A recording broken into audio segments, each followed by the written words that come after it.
Greetings, Uncle Travelling Matt here, and I am currently sitting on a balcony in my hotel room in Nicosia, the capital of the Republic of Cyprus. And I'm going to be doing a series of videos, daily vlogs, as I always do, about my trip to Cyprus. But before I do them, I've got this short introductory video. And the reason that I'm going to make this is I want to explain part of the purpose why I wanted to go to Cyprus and to clear up some of the political stuff that can make it a bit complicated. So, let's start. Some of you may be what are called country counters, okay? And a country counter or a stamp collector is somebody who likes to tick off as many countries as they can when they're traveling around the world, okay?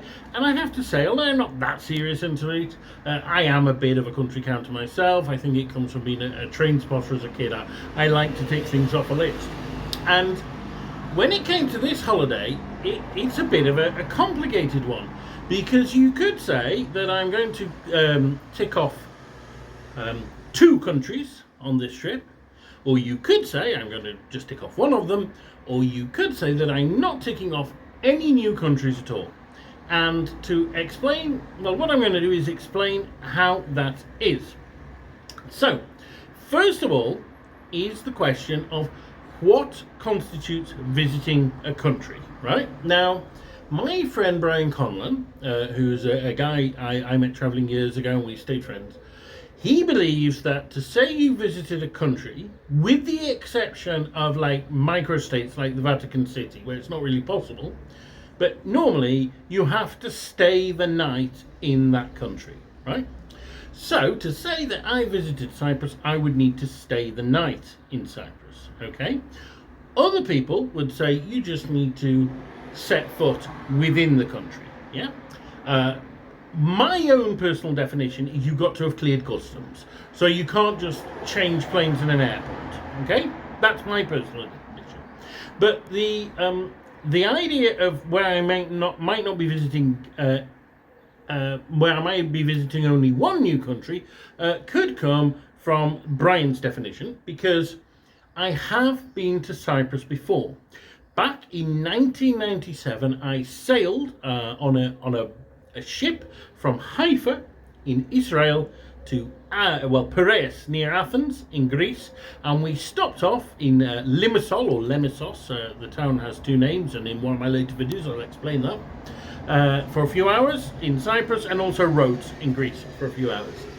So by that definition, right, and I was there for about 2-3 hours. I had a beer, walked down the main streets, took a photo, and that was it. That's my whole prior experience of Cyprus. By that definition, according to Brian Conlon, I haven't been there before, and on this trip it will therefore be a new country. One new country. According to my definition, I have been before, so I don't count it as a new country. Okay, so that's one of the factors. The second factor is what constitutes a country. Now, at the moment, as I said, I'm in Nicosia. I am in the Republic of Cyprus. The Republic of Cyprus is without doubt a country, right? It's a member of the EU. It's a member of the UN. Okay, normally UN membership is seen as a bit of a litmus test as to whether it's a real country or not.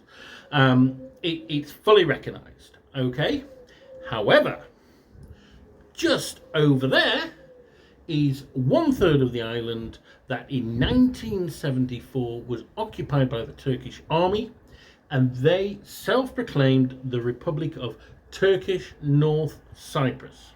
Okay, so if from my balcony where I'm looking now, I can see on a hillside 2 enormous flags. One is the flag of Turkey, and the much bigger one is the flag of the Turkish Republic of North Cyprus, and they put those on the hillside to kind of annoy the Greeks, who are the majority in the Republic of Cyprus. There's been a Turkish minority on Cyprus for centuries.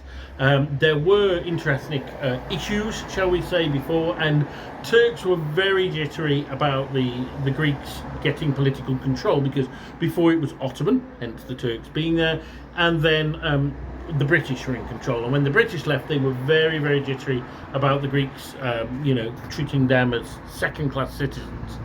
So, the Turkish army invaded. This was illegal, right? There's no doubt about that. This was illegal, and therefore the Turkish Republic of North Cyprus is not recognised by any UN state at all, except Turkey, which is a UN state.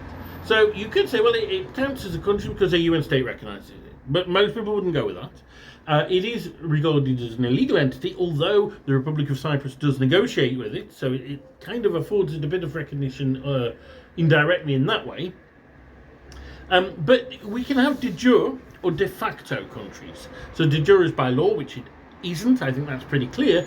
But de facto is facts on the ground. And the facts on the ground is that since 1974, over there has governed itself as a separate country, right? So therefore, on the ground, it's a separate country, but by law it isn't. Do we count that as a new country? Now, I've been to several countries like this. I went to Transnistria, which ceded from Moldova in the early 90s. I went to Nagorno-Karabakh, which ceded from Azerbaijan in the early 90s. Although, since my visit, the Azerbaijanis have took a large chunk of it back. Although a rump bed of Nagorno-Karabakh still survives. Then you've also got places like Hong Kong, which Hong Kong is, of course, it's officially part of China, but it's very different from China. It has a different system, so some people would regard it as a separate country. And the other one of interest is perhaps Kosovo, which is actually recognised by the majority of UN countries, but not fully recognised as a UN country because Serbia and I think Russia object to it, maybe China as well. So again, there's degrees of what is a country. I personally go with the de facto one. If it's operating as a country on the ground, I count as a country. That doesn't mean I believe it should be a country. It doesn't mean I agree with what the Turkish army did. But I'm just, this is the reality on the ground, so that's what I'm going. So for me, that is the new country that I'm going to be going, and I will be setting foot inside of it tomorrow. So when you watch my videos, when you get to that one, you'll see what I'm on about. So I'm counting this as a one country new trip, and that new country for me is the Turkish Republic of North Cyprus. Brian Conlon would count it as a two country one, and some people would say it's no new countries at all because you've been to Cyprus before, and that Turkish Republic just ain't a real country anyway. So I hope that clears it up. Please watch my vlogs, and more importantly, keep travelling.